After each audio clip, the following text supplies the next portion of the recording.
Friday night in Washington smelled of expensive whiskey, cigars, and political promises.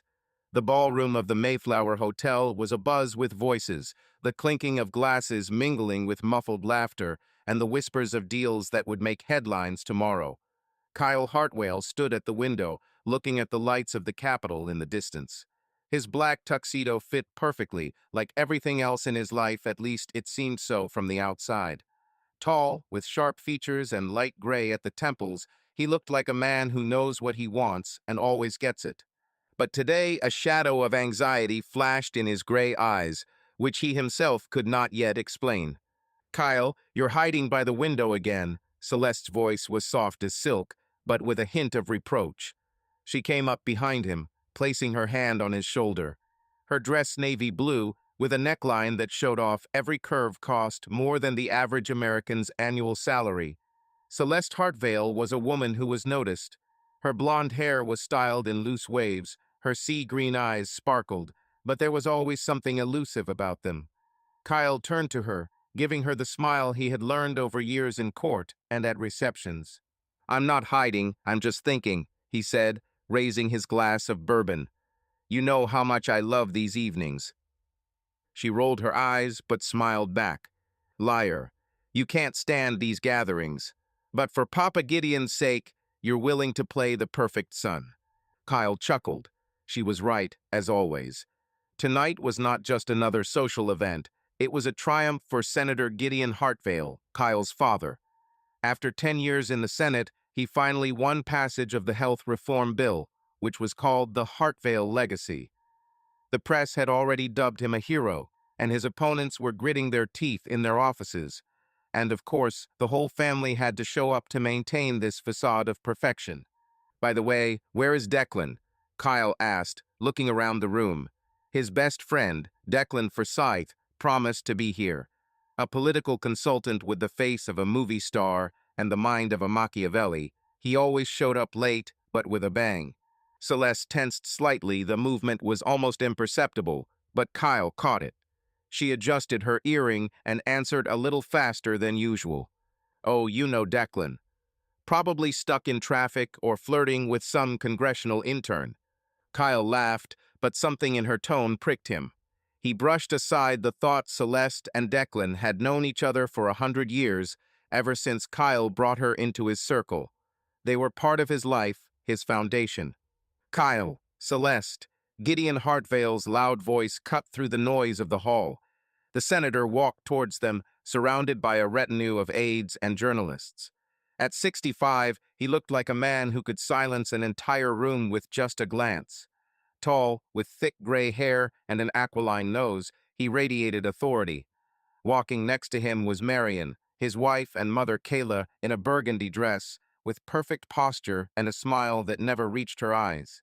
"You two are the highlight of the evening," Gideon said, clapping Kyle on the shoulder. "The press is already asking when you will go into politics, son. A career in law is all well and good, but the Hartvales are destined for more." "I'll think about it, Dad," Kyle answered with slight irony. He had heard this conversation 1,000 times.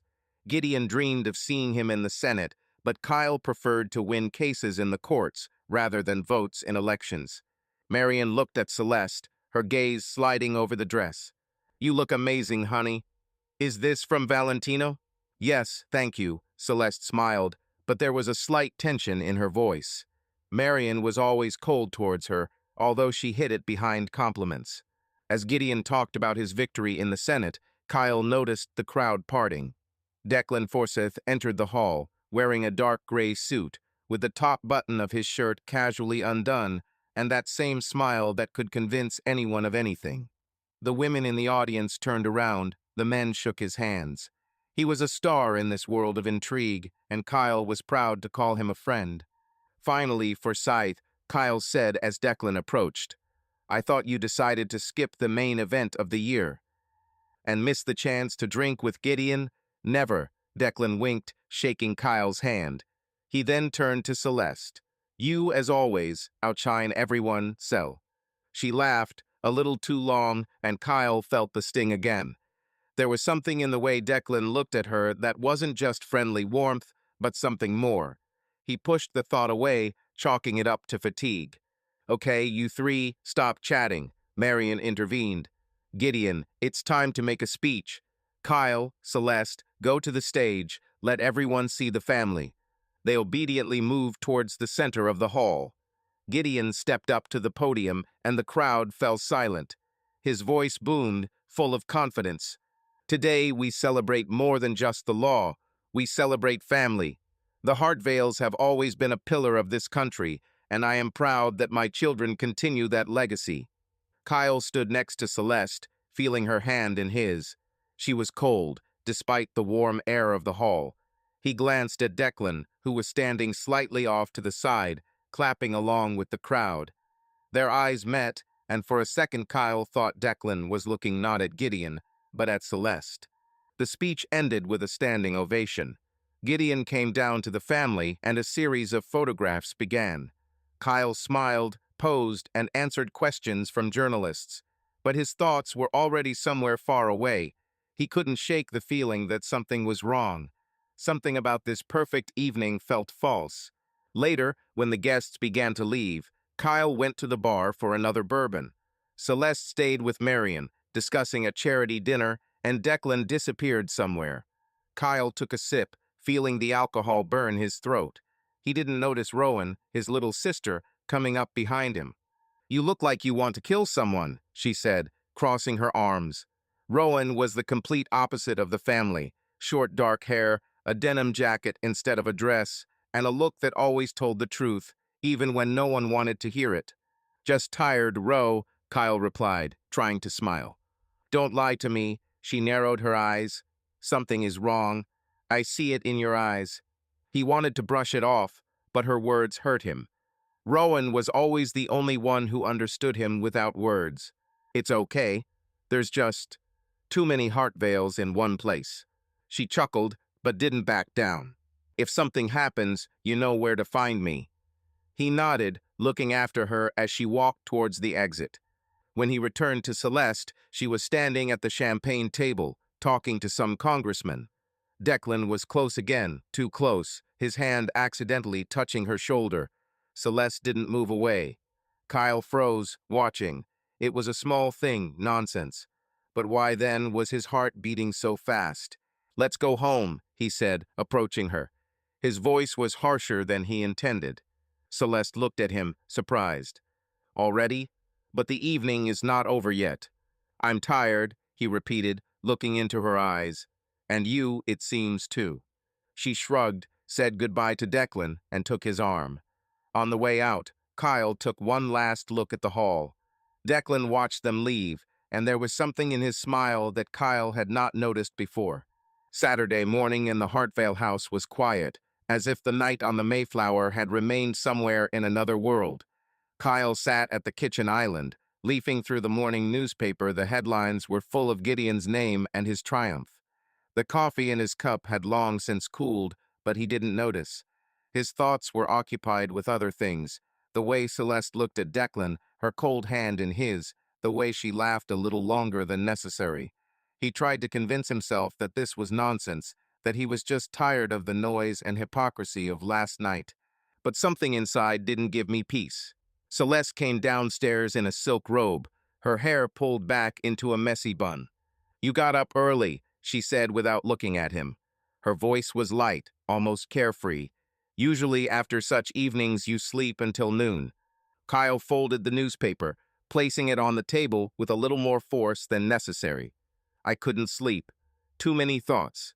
She finally looked at him, raising an eyebrow. "What can you think about after yesterday? It was a success. Your father was on a roll. Everyone was talking about the Hartvales." "Yes, the Hartvales." Kyle took a sip of iced coffee, not taking his eyes off her. "Always in the spotlight. Did you have fun?" Celeste froze for a second, her hand holding the glass of juice, stopping halfway to her mouth.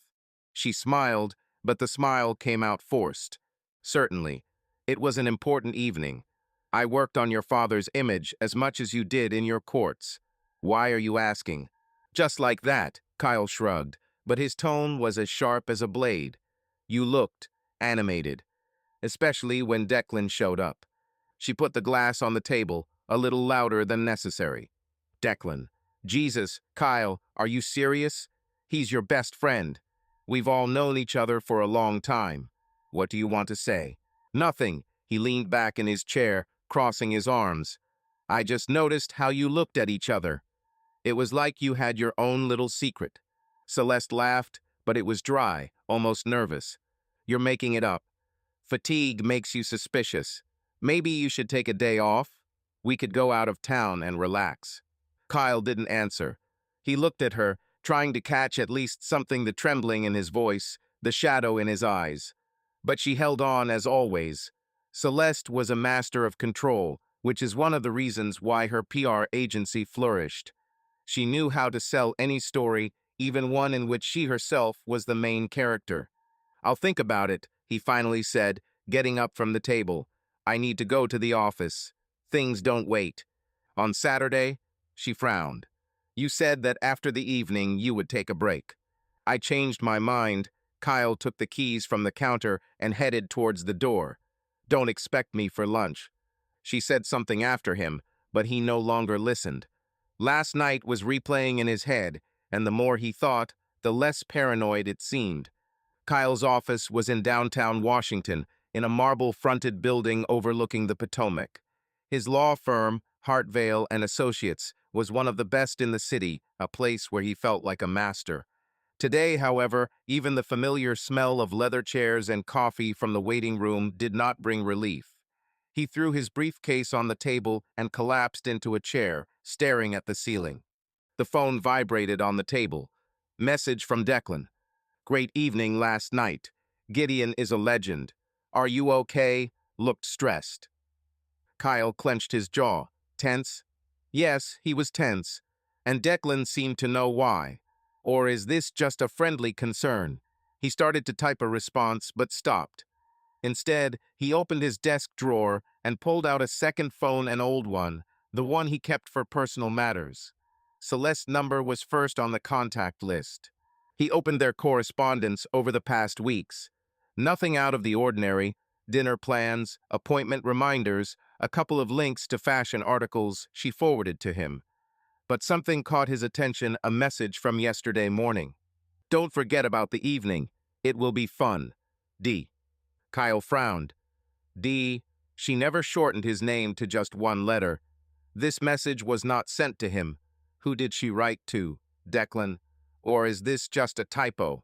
The office door opened and his assistant, Clara, entered, a young woman with a sharp mind and an even sharper tongue.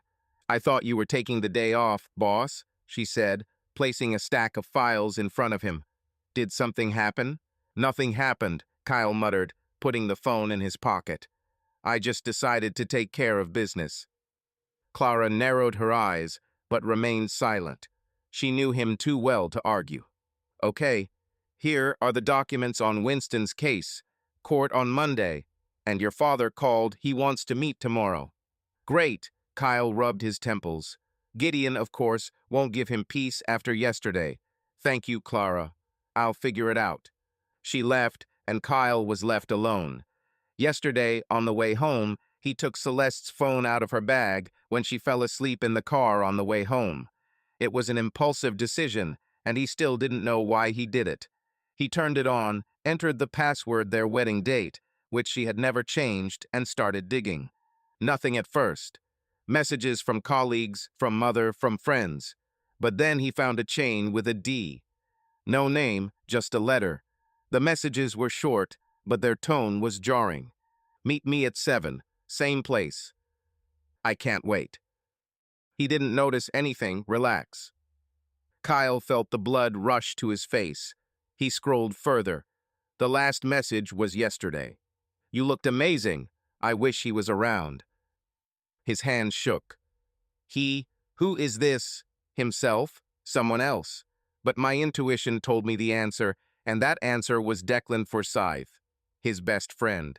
The man he shared a beer with after college, who was best man at their wedding. It was impossible. And yet, he stood up, went to the window, and stared at the river. I needed to calm down. Maybe it's a mistake. Maybe D is someone else. But he knew Celeste. She's not one to leave marks by accident. If she didn't delete it, it means she was too confident in herself. There was a knock on the door. Kyle turned around, and it was Rowan. She walked in uninvited, as always, with a bottle of water in her hand and a skeptical expression on her face. "I was at your house, but Celeste said that you were at work seriously on Saturday. You look like crap," she said, sitting down on the edge of the table. "What's happened?" "Nothing," Kyle returned to the chair, trying to keep his voice even. "Just work." "You're lying," Rowan crossed her arms. "I saw you yesterday. You were out of your element. Is it because of Celeste?" He froze. Rowan had always seen right through him, but now it was too close to the truth. "Why are you asking about her?" His voice became harsher. "Because she was acting strange," Rowan shrugged. "Smiled too much, talked too much to Declan." "I'm not blind, Kyle." He was silent, looking at her. Rowan didn't know. She couldn't know. But her words were like a knife stabbing into an already open wound. "Did you see something?" he asked finally. "Nothing specific." She took a sip of water. "Just a feeling. You know I don't trust her. I never trusted it." "Why didn't you tell me this before?" Kyle leaned forward. His voice became low, almost threatening. "Because you wouldn't believe it." Rowan looked into his eyes. "You love her, and almost all lovers are blind. But if there's something wrong, Kyle, you need to find out." "Myself."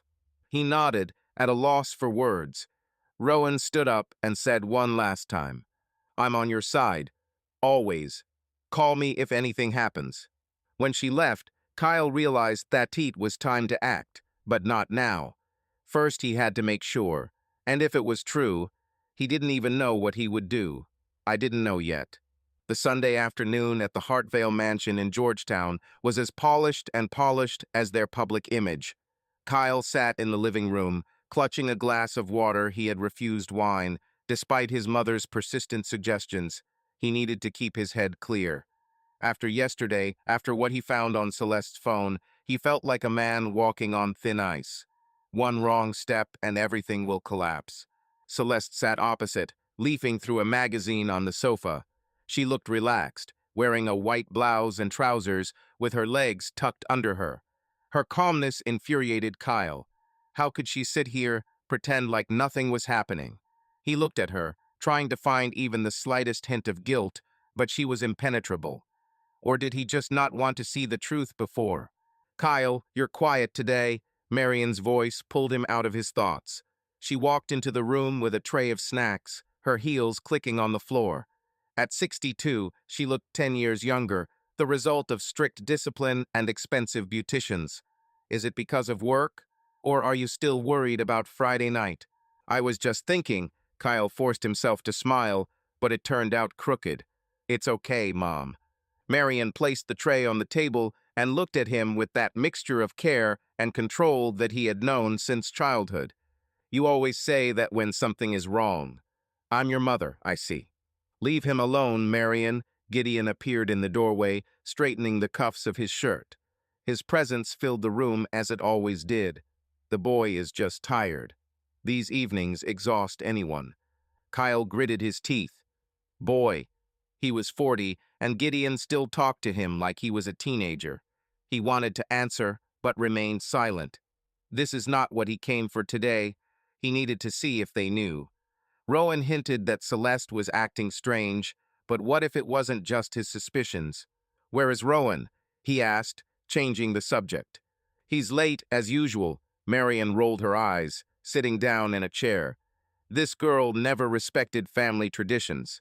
"She'll come," Gideon said, pouring himself a glass of whiskey from a crystal decanter. "She better come. Today is an important day." Celeste looked up from the magazine. "Important? Are you planning something, Gideon?" "I always plan," the senator grinned, but there was steel in his voice. "We must discuss the future.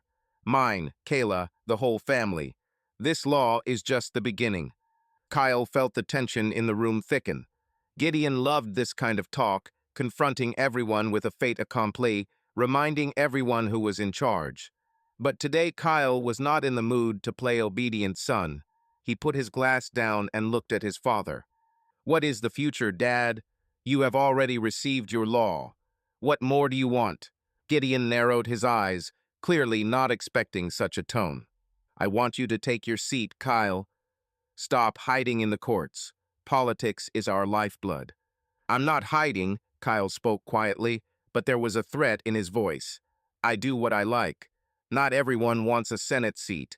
Marion intervened, her tone soft but commanding. Kyle, your father just wants what's best for you. For all of us. We are the Hartvales. It means something. Yes, that means we have to always look perfect. He couldn't help himself. His words came out faster than he could think, even when everything is rotting inside. Celeste looked up, her face becoming serious. What do you mean, Kyle? He looked at her, and for a second he wanted to spill everything. But instead he said, nothing. Just tired of facades. There was silence. Gideon took a sip of whiskey. Marion straightened the crease in her dress. Celeste returned to the magazine, but her fingers were trembling slightly. Kyle noticed this. She was nervous. Why? The door slammed and Rowan burst into the room. Her jeans were torn at the knee and her Truth Hurts t-shirt looked like a challenge to all that luxury. She dropped her backpack on the floor and plopped down on the couch next to Celeste. Sorry for being late. Traffic jams. What did I miss? Nothing special. Marion pursed her lips. Your brother just decided to play philosopher. Rowan looked at Kyle, her eyebrows rising. Wow. What's wrong with you? You look like you swallowed a lemon. Thanks for your support, Ro. Kyle chuckled, but there was no warmth in his voice. Just a family conversation. Yeah, as always, she took an olive from the tray and threw it into her mouth. Dad wants you to become a senator, Mom wants you to smile, and you want everyone to leave. Did you guess right? Gideon coughed, clearly annoyed. Rowan, stop making jokes. This is serious. The family must be united, especially now. United. Rowan crossed her arms. Is this when we all pretend we have no secrets? Because if so, then I pass. Kyle tensed. Secrets. She said it again. He looked at her, trying to catch her eye, but Rowan had already turned to Gideon. What do you mean, Rowan? He asked, trying to sound casual. Nothing specific, she shrugged, but something sharp flashed in her eyes. Just an observation. Everyone has something to hide, right? Marion stood up abruptly, her movements too fast for a normal Sunday dinner. Enough, Rowan. You always start these games of yours. Let's just eat and talk about something nice. About what, Mom? Rowan didn't back down. About how Dad will save America, or how will Celeste save her dad's reputation. Celeste threw the magazine onto the table, her voice becoming cold. If you have something to say, Rowan, say it straight. I'm tired of your hints. Oh, I'm just kidding, Rowan smirked, but there was something venomous in her tone. You know I'm not one to dig up dirt. This is more for journalists. Kyle looked at them, feeling the air in the room become heavy. Rowan knew something, or suspected something. But what, and why didn't she tell him directly? He turned his gaze to Gideon. He was silent, but his fingers were squeezing the glass a little tighter than necessary. Marion nervously fiddled with the ring on her finger. Celeste. She looked calm, but her eyes moved. Okay, that's enough. Gideon put his glass down on the table with a loud thud. We gathered to eat, not to conduct an interrogation. Kyle, Celeste, Rowan sit down at the table. Marion, call the servants. Dinner passed in tense silence, interrupted only by the clinking of forks and occasional remarks about the weather. Kyle ate mechanically, without feeling the taste. His thoughts revolved around Rowan's words. Secrets. If she's right, then this isn't just about Celeste and Declan. It's about the whole family. But how far did they go to maintain their perfect image? After dinner, Gideon went to his office, Marion took care of the dishes, and Celeste said that she had to make a work call. Kyle stayed with Rowan in the living room. She sat with her feet up on the coffee table and scrolled through her phone. You know something, he said quietly, sitting down next to her. She didn't look up. Maybe. Rowan, he leaned closer. If it's about Celeste, tell me. Right now. She finally looked at him, her gaze hard. "I'm not sure, Kyle, but I saw her whispering to Declan that evening, and more than once. And then her mother pulled her aside and they argued. I didn't hear what it was about, but it was strange." "Why didn't you tell me right away?" His voice became sharper. "Because I didn't want to be the one to break your heart." Rowan put the phone down. "But if you yourself suspect something, then dig. Just don't ask Mom or Dad. They will never tell the truth if it could harm the family's reputation." Kyle nodded, feeling his insides clench. He got up, went to the window, and looked out onto the street. Celeste stood by the car, talking on the phone. She laughed, and this laughter cut him like a knife. When they got home, Celeste went to bed and Kyle stayed downstairs. He took out her phone. It was necessary to dig deeper, and he knew where to start. Monday began with rain, which hammered on the windows of the Hartvale house as if trying to get inside. Kyle stayed up most of the night, sitting in the living room with Celeste's phone in his hands. He scrolled through every message, every photo, every note, but found nothing new. The same correspondence with D, the photo in the cafe, the same hints that could mean everything or nothing. Fatigue was buzzing in his head, but he couldn't stop. It was like an itch that couldn't be scratched. The more he dug, the more he wanted to know the truth. Celeste left for work early, throwing him a casual "see you tonight" over her shoulder. She looked as usual, collected, confident, with a slight smile that had seemed warm to him before, but now looked fake. Kyle didn't answer. He waited for the front door to slam, for the sound of her heels to fade on the porch. Only then did he get up, take the keys, and head into the city. Austin Crow's office was in a nondescript building on the outskirts of Washington, in an area where skyscrapers gave way to old brick houses with peeling paint. Kyle found his name on the sign at the entrance: Crow, private investigator, faded and pasted crookedly. He walked up the narrow stairs, feeling the smell of dampness and cigarette smoke permeate the air. It was a long way from the marble halls of his firm, but it was here that need brought him. The door was ajar. Kyle knocked, but didn't wait for an answer and entered. The room was small, littered with papers and empty coffee cups. At the table sat a man of about 48, with short dark hair touched with gray, and a face on which a mixture of cynicism and fatigue was visible. Austin Crow looked like a man who had seen too much and was no longer surprised by anything. He looked up from his laptop as Kyle walked in, his lips forming into a crooked grin. "You must be Hartvale," he said, leaning back in his chair. His voice was husky, with a slight southern accent. "You look like a guy in trouble. Sit down." Kyle nodded, closed the door, and sat down on the chair opposite. The chair creaked under his weight, but he paid no attention. "I need help," he said without preamble, "and they told me that you are the best in this matter." "Who said?" Austin narrowed his eyes, but interest flashed in his eyes. "One of my clients. It doesn't matter who. What's important is that I need you to find out something." Austin took a cigarette from the pack on the table, but did not light it, but simply swirled it in his fingers. "I don't take on things until I know what I'm getting into. So put it out there, Hartvale. What's wrong with you? Is your wife cheating? Is your business partner stealing? Or did the senator's dad get into trouble?" Kyle clenched his jaw. This guy was straightforward, and he liked it, but the words about his wife hurt. He leaned forward, resting his elbows on his knees. "My wife, Celeste. I think she's having an affair, and I want to know with whom and for how long." Austin chuckled, finally lighting his cigarette. Smoke slowly rose to the ceiling, adding even more gloom to the room. "Classic. All wives lie, Hartvale. The question is how far yours has gone.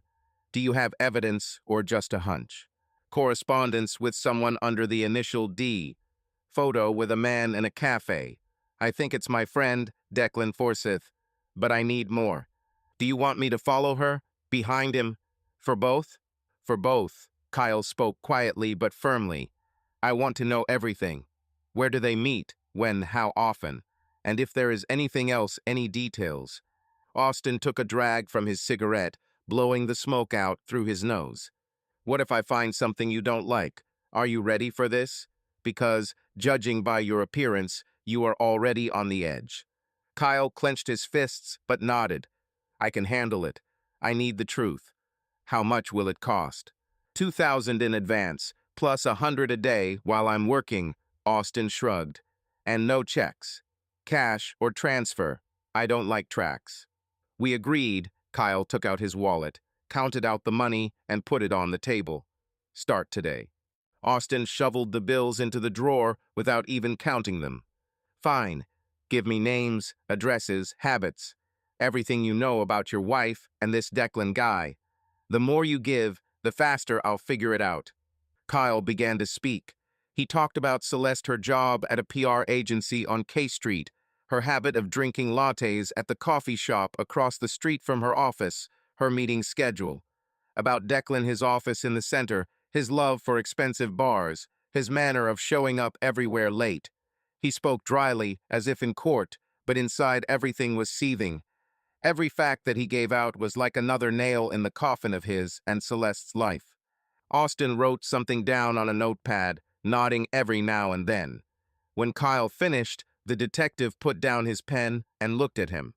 Are you sure you want to know this? Because once I start, there's no turning back. I will find everything, Hartvale, and it could be worse than you think. I'm sure. Kyle met his gaze. I need to know.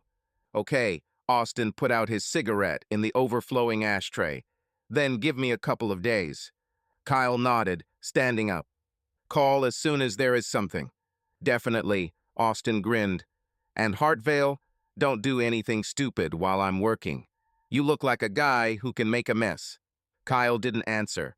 He left the office, walked down the stairs, and stood outside in the rain. Water ran down his face, but he didn't notice. For the first time in days, he felt something resembling control. Austin will find the truth. What he will do with her is another question. The day passed in a blur. Kyle returned to the office, met with the client, signed the papers, but his thoughts were somewhere else. He imagined Celeste with Declan in a cafe, in a car, in some hotel. Pictures flashed through his head, and each time he squeezed the pen a little tighter until it cracked in his hand. Clara noticed. Are you okay, boss? She asked, picking up the broken pen. You are not yourself today. It's okay, he lied, betraying a smile. Just a busy day. She didn't believe it, but didn't argue. After she left, Kyle took out his phone and texted Rowan. Shall we meet in the evening? We need to talk. The answer came a minute later. 7 p.m., bar on 14th. You pay. Kyle chuckled. Rowan was the only person he could trust, and if Austin finds something, she'll help him figure it out. In the evening, he sat in the corner of the bar, a noisy place with wooden tables and dim lighting. Rowan arrived on time, her hair wet from the rain and the same cheeky smile. She ordered a beer and sat down opposite. Well, what do you have? She asked without further ado. I hired a detective. Kyle took a sip of whiskey to keep an eye on Celeste. Rowan whistled. Seriously? You're not kidding. And what did you find? Nothing yet, he said about the phone, about the messages, about the photo. But I feel like it's him. And I want to know how far it goes. She nodded, twirling the bottle in her hands. I'm not surprised. Declan was always slippery, and Celeste. She's too good at seeming perfect.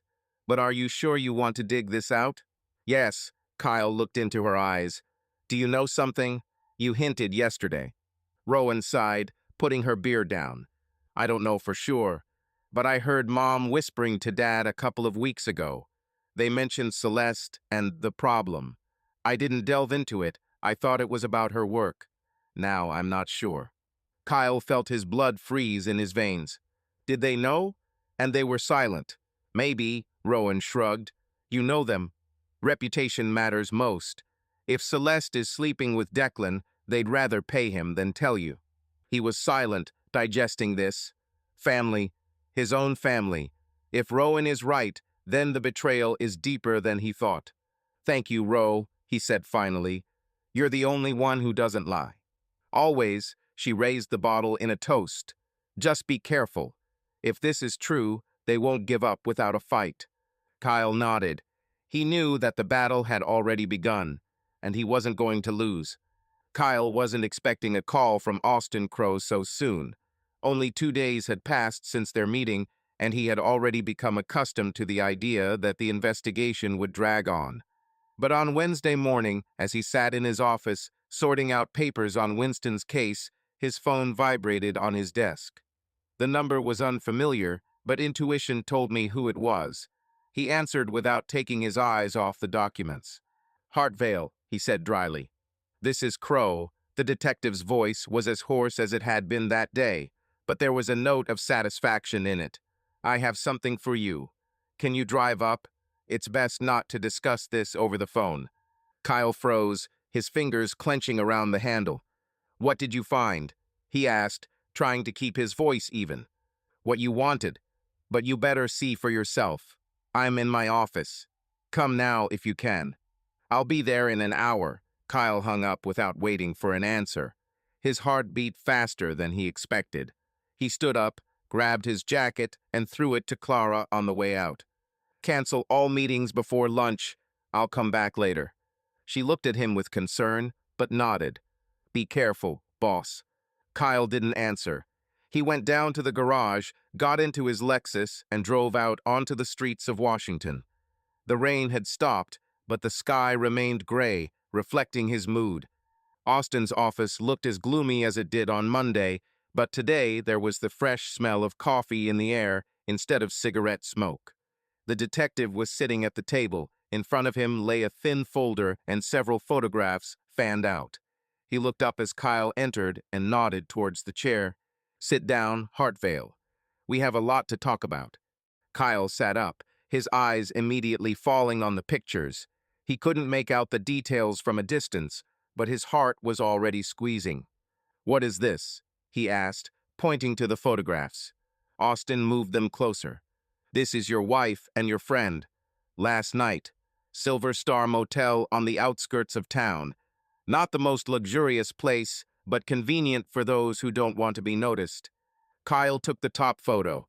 It showed Celeste getting out of a car, her blonde hair shining under a streetlight, her coat draped over her shoulders. Declan stood nearby, his hand on her waist. The second shot was clearer. They were entering the room, Declan looking around, as if checking for witnesses. The third is the hardest. Celeste hugged him at the door, her face close to his, too close. Kyle felt the blood drain from his face. He put the photographs on the table, but his hands were shaking. "Is this really them?" he asked, although he knew the answer. "Right." Austin leaned back in his chair, crossing his arms. "I've been watching her since this morning. She told coworkers she was leaving for a meeting with a client, but drove straight to this motel. Forsyth arrived half an hour later. They stayed there for 2 hours. I didn't go inside, but I think you understand that they weren't playing chess there." Kyle was silent. He looked at the pictures, and each of them was like a blow to the chest. Celeste, Declan, his wife, and his best friend.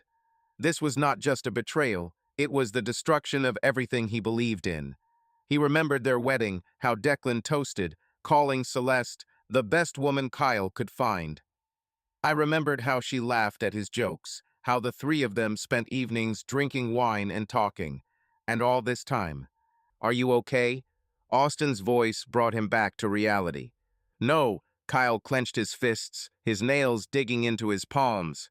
"But I can handle it." "What else?" Austin opened the folder and took out a sheet of notes. "I checked their calls. They have been calling each other regularly for the last 3 months. Short conversations, usually in the evening. Also, she was withdrawing money from an account that you don't seem to know about. Small amounts, but often.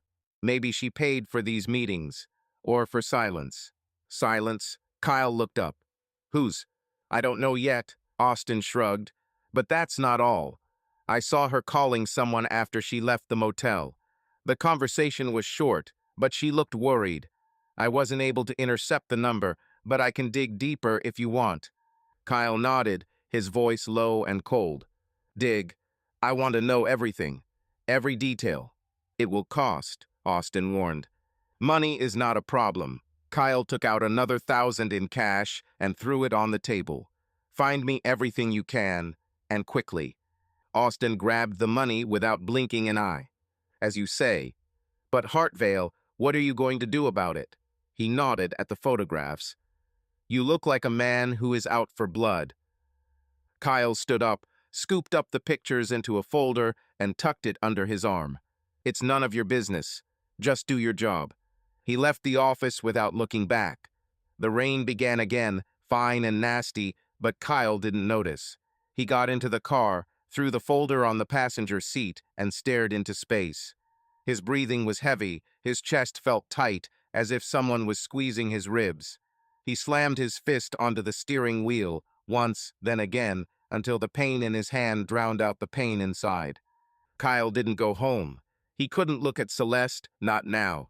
Instead, he headed to the bar where he was meeting Rowan. It was lunchtime, but he didn't care. He ordered a double whiskey and sat in the corner, away from the few customers. The folder lay in front of him, closed, but he felt its weight, as if it were made of lead. Rowan came in half an hour later. She noticed him immediately. Her gaze slid over his face, over the empty glass, over the folder. Lord, Kyle, what's wrong with you? She asked, sitting down opposite. You look like you've been run over by a truck. I was with the detective. He moved the folder towards her. Open it. Rowan frowned, but obeyed. She scrolled through the pictures, her face becoming darker by the second. Damn, she breathed, closing the folder. I knew something was wrong. I'm sorry, Kyle. Don't apologize. He took a sip of the whiskey that had just been brought. It's not your fault. It's theirs. What are you going to do? Rowan leaned closer, her voice quiet. You're not just going to sit and be silent, are you? No, Kyle looked into her eyes, and there was something new in his gaze, not pain, but steel. I'll make them pay, both. And Mom and Dad, she bit her lip, if they knew. Then they too, he spoke calmly, but there was ice in his words. I won't stop, Ro. Not now. She nodded, leaning back in her chair. I'm with you. But be careful. Celeste is not stupid, but Declan. He's dangerous, Kyle. You know him better than me. Yes, Kyle grinned, but it wasn't funny. I thought I knew. They sat in silence for a few minutes until Rowan ordered a beer. Will you tell her? She asked finally. What do you know? Not yet. Kyle shook his head. Rowan raised the bottle in a toast. Then good luck, brother. You'll need it. Kyle nodded but didn't answer. He looked into the glass, imagining Celeste's face when she realized that he knew, and Declan's face when his world collapses. When he returned home late in the evening, Celeste was already asleep. He stood in the bedroom doorway, looking at her. She looked so peaceful, so innocent. Thursday passed for Kyle in a strange daze. He went to work, talked to clients, signed papers, but it was all like a dream. Photos from the Silver Star Motel sat in his office safe, locked with a code only he knew. He didn't want to keep them at home. The risk that Celeste would find them was too great. She behaved as if nothing had happened. She cooked breakfast, chatted about work, even suggested going to the cinema on the weekend. Every gesture, every word now seemed like a lie to him, and he hated himself for not being able to just grab her by the shoulders and shake out the truth. But he waited. Austin promised to dig deeper, but Kyle wanted to be sure.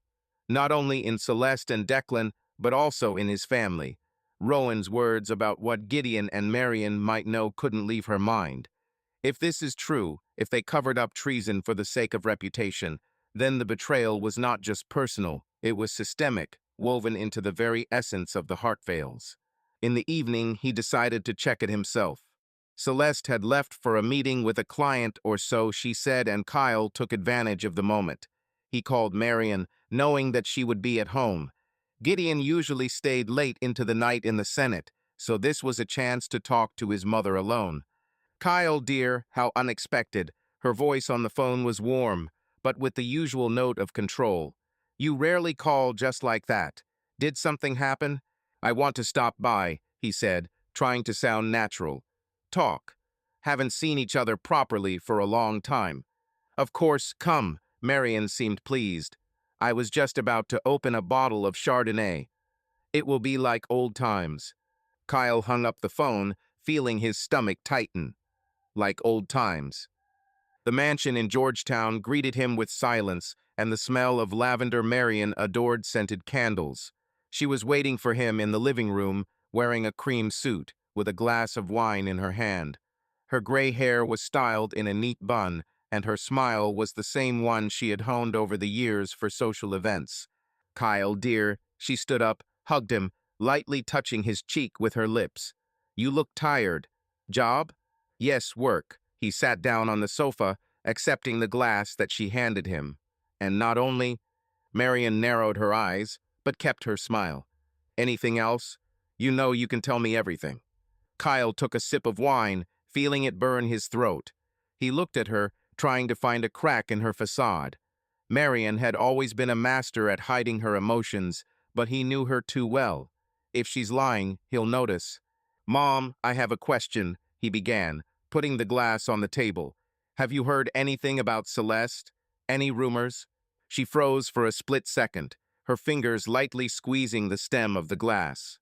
It was almost imperceptible, but Kyle caught it. "Rumors?" she asked. Her voice remained level. "What are you talking about, Kyle? Celeste is a wonderful wife. Everyone just talks about what a perfect couple you are." "Maybe," he leaned forward, not looking away. "But I heard something about her and Declan, that they communicate too closely." Marion laughed, briefly but sincerely, as if he had said something absurd. "Declan.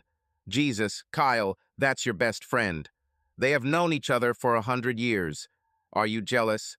"I'm not jealous." His tone became harsher. "I suspect. There is a difference, and I want to know if you heard something, or I saw it." She placed the glass on the table, her movements too careful. "No, dear, nothing like that. Celeste and Declan are just friends. You work too much, so you make things up." Kyle looked at her, and his heart sank. She was lying. He saw it in her eyes, a slight tension that she couldn't hide. There is a barely noticeable tremor in her voice. Marion knew. Maybe not everything, but definitely something. "Are you sure?" he asked quietly. "Because if it's true and you remain silent, it will be worse than you think." Her smile disappeared, replaced by a cold gaze. "What do you mean, Kyle? Are you accusing me of something?" "I don't blame." He stood up, feeling anger rising inside. "I'm asking. You are my mother. If something was wrong, you would have told me, right?" "Of course." She also stood up, her voice becoming sharper. "I would never betray you, son. You know that." "I know," Kyle nodded, but there was bitterness in his tone. "Just wanted to make sure." He turned to leave, but Marion stopped him, grabbing his hand. "Kyle, listen to me," she said, her voice becoming softer. "Don't look for problems where there are none. Celeste loves you. We all love you. Don't ruin it because of some stupid thoughts." He looked at her, and for a second he wanted to believe. But the pictures from the motel flashed into his memory, and he pulled away. "I'm not destroying, Mom. I'm finding out. There is a difference." She let go of his hand, her face unreadable. "Do as you please, but be careful. You don't understand what you're putting at stake." Kyle left without answering. Her last words echoed in his head as he walked to the car. "You don't understand what you're putting at stake." Was that a threat? Or a warning? He didn't know, but now he was sure. Marion was hiding something. And if she's involved, then Gideon most likely is too. Celeste has not returned home yet. Kyle sat in the living room, turning on the TV but not watching. His thoughts revolved around his conversation with his mother. She was lying, that was obvious. But why? To protect him? Or to protect your family? He remembered Rowan talking about the problem his parents were discussing. Maybe it was Celeste. Maybe they knew about the betrayal and decided to hush it up, as they did with any scandal. The phone rang. It was Austin. "Hartvale." The detective's voice was tense. "I have news. Are you home?" "Yes." Kyle stood up, clutching the phone. "What did you find?" "I checked your wife's calls after the motel." Austin spoke quickly. "She wasn't calling Declan. The number is registered to your mother, Marion Hartvale. The conversation lasted 3 minutes. Kyle felt the floor disappear from under his feet. "You are sure?" he asked, although he knew that Austin was not mistaken. "Absolutely, and that's not all. I found payments from her secret account. $10,000 went to T. Wilson. I don't know who it is yet, but I'm working on it." 10,000, Kyle repeated, his voice becoming hoarse. "When?" "A month ago, and another 5,000 2 weeks ago. It looks like blackmail or a bribe." Kyle was silent, processing this. Marion. Celeste called her after the motel. And money to whom? Declan or to someone else? "Keep digging," he finally said, "and keep an eye on my mother too. I want to know what she's doing." "This complicates things," Austin chuckled, "but I can handle it. Another 1,000 to go." "It will be tomorrow." Kyle hung up the phone without saying goodbye. He collapsed on the sofa, covering his face with his hands. His mother, his wife, his friend, everyone he loved, everyone he trusted, was part of this web. He didn't know how far it went, but now he was sure. The Hartveils were hiding more than he could have imagined. When Celeste returned home, he was sitting in the dark. She turned on the light, throwing her bag on the floor. "Kyle, why are you sitting here alone?" she asked, her voice light as always. "I think," he looked at her, and for the first time in days he felt not pain, but cold clarity. "About us, about family." She frowned, but smiled. "You've been strange lately. Maybe you should take a vacation." "Maybe," he stood up, walked up to her and looked into her eyes. "What about you?" She hesitated, but quickly pulled herself together. "To me?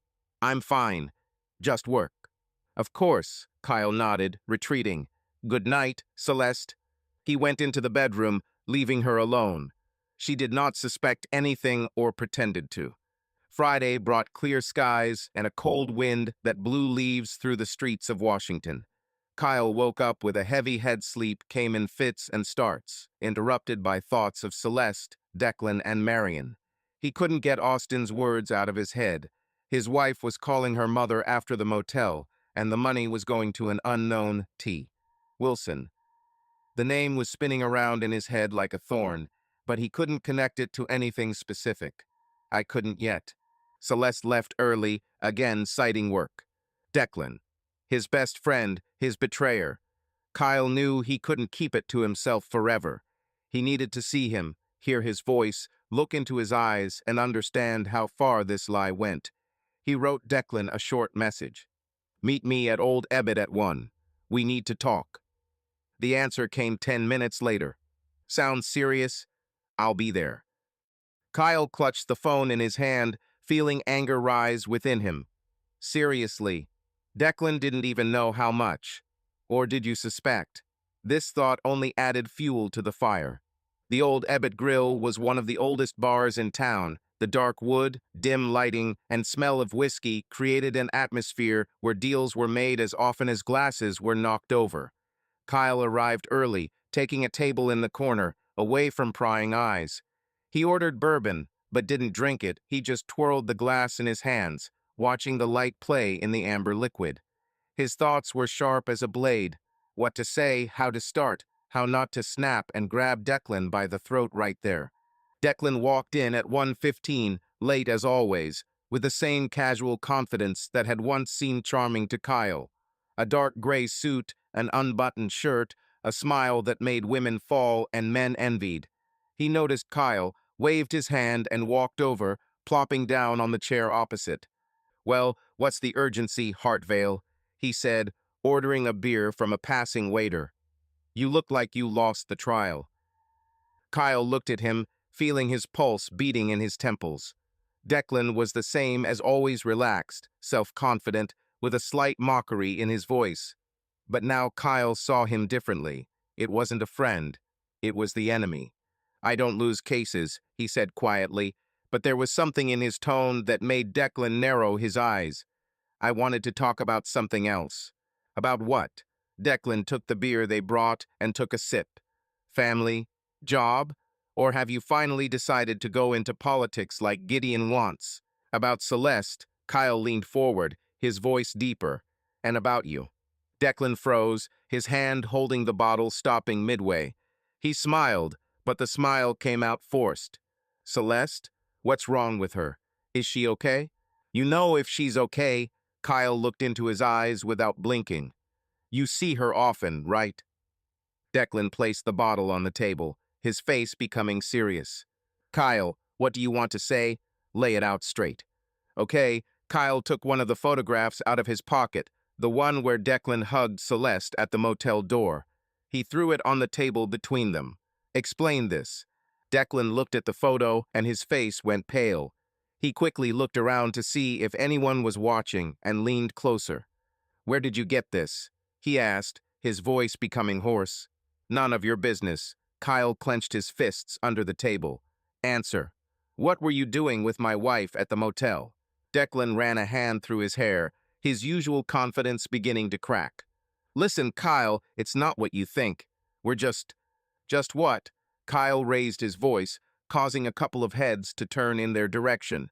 He immediately lowered his tone, but the rage did not go away. Did they just meet behind my back? Just having sex in a cheap motel? Don't lie to me, Declan. I know everything. Declan swallowed, his eyes darting. It was a mistake, he said finally, almost in a whisper. Once, we drank and things got out of control. I didn't want to. Once, Kyle chuckled, but it wasn't funny. What about correspondence? What about calls? What about the meetings you hid? Is this also one time? Declan was silent, looking at the photo. Kyle could see him trying to come up with an excuse, but nothing came of it. Finally, he looked up. Kyle, I'm your friend. You know me. I didn't mean to hurt you. Friend? Kyle leaned in so close he could smell the beer on Declan's breath. Friends don't sleep with each other's wives. You betrayed me, Declan, and I want to know how long this has been going on. This isn't lasting. Declan leaned back, his voice sharper. It happened a couple of times. She came to me. I didn't start. Did she come to you? Kyle felt his anger turn into something colder, more dangerous. And you couldn't say no? Couldn't you call me and say, hey, Kyle, your wife is acting weird? I tried. Declan slammed his fist on the table, but quietly. But she said you wouldn't understand. That you're on edge and she doesn't know how to fix it. Kyle looked at him, and everything was boiling inside. He wanted to believe that Declan was a victim, that Celeste had seduced him. But he knew his friend too well. Declan never missed an opportunity. He was the predator, and Celeste was his prey or vice versa. You're lying, Kyle said calmly, and you know that I see it. Declan opened his mouth to argue, but Kyle interrupted. No need. I don't want any more of your excuses. Just tell me one thing. Did my family know? Declan froze, his gaze blank. What do you mean? He asked, but his voice trembled. Gideon, Marion, did they know? Did they cover for you? Kyle looked at him, and every second of silence felt like a blow. I don't know. Declan looked away. They didn't tell me anything. But Celeste once mentioned that Marion is aware, that she asked her to stop. Kyle felt his blood freeze in his veins. Marion, his mother. She knew and was silent. Maybe she even helped. He stood up, grabbed the photograph from the table, and put it in his pocket. You're a bastard, Declan, he said quietly. And if you think this is the end, you're wrong. Kyle, wait. Declan grabbed his hand, but Kyle pulled away. We can work this out. For the sake of old friendship.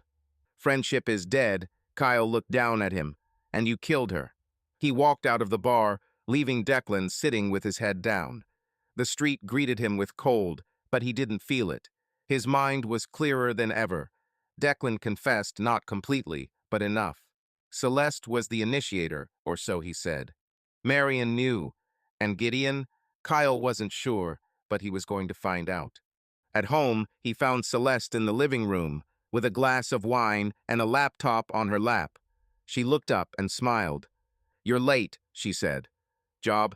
Yes. Kyle threw the keys on the table, looking at her. Met with Declan. Her smile faltered, but she quickly pulled herself together. Oh, how is he? I haven't seen him for a long time. Is it true? Kyle came closer, His voice was cold. It seemed to me that you had met recently, in a motel, for example. Celeste turned pale, her fingers clenching her glass. What did you say? She asked, but her voice was shaking.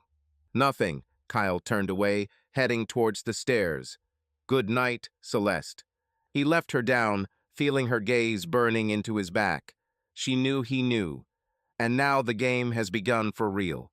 It was a quiet Saturday morning in the Hartvale household, but the silence was deceptive, like the calm before the storm. Kyle woke up early, before the first rays of sun broke through the curtains. He lay in bed, looking at the ceiling while Celeste slept next to him. Her breathing was even calm, and this infuriated him most of all. After yesterday's conversation, if it could be called a conversation, she didn't say a word. She just went to bed, leaving him with his thoughts buzzing and anger that he could barely contain. He got up, quietly dressed, and went downstairs. The coffee maker hummed, filling the kitchen with a bitter aroma, but he did not drink. Instead, he picked up his phone and texted Rowan. We need to meet, urgently. Where are you? The answer came a minute later. Home. Come. The door is open. Kyle grabbed the keys and left without leaving a note for Celeste. She would find a way to explain his absence, she always did. Rowan's apartment was in the Adams-Morgan neighborhood, in an old house with peeling paint and creaky stairs. It wasn't like the luxury of Georgetown, but Rowan loved the place for its soul, as she said. Kyle walked up to the third floor, pushed open the unlocked door, and entered.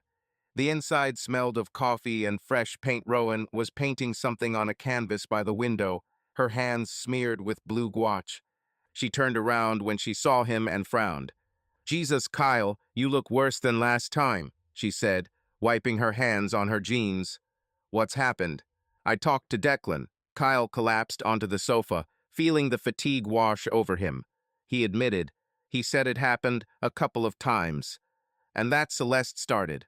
Rowan froze, her eyes widening. Crap. Are you serious? And did you believe him?